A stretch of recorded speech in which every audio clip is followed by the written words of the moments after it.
స్వామి ఎదుట పురుష రూపం వెనక స్త్రీ ఆకారం సాలిగ్రామసుర స్వయంభూ ఏకసుర స్వామి వారి కిరీటం శంఖం చక్రం అభయహస్తం హస్తరేఖలు గద పట్టుకున్నటువంటి హస్తం గద భార్యలు శ్రీదేవి భూదేవి గరుత్ మంత్రుల వారు పాదసేవ చేసుకుంటున్నారు.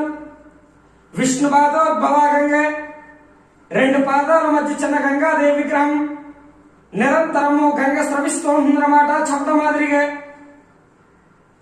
దశావతారాలు మత్య కూర్మ వరాహ నారసింహ భావన పరశురామ రామ బలరామ బుద్ధ కలికావతారాలు తుంబ్ర నారదులు కిన్నర కింపురుషులు పుష్పమాల వేస్తున్నారు. రంభ ఊర్వశి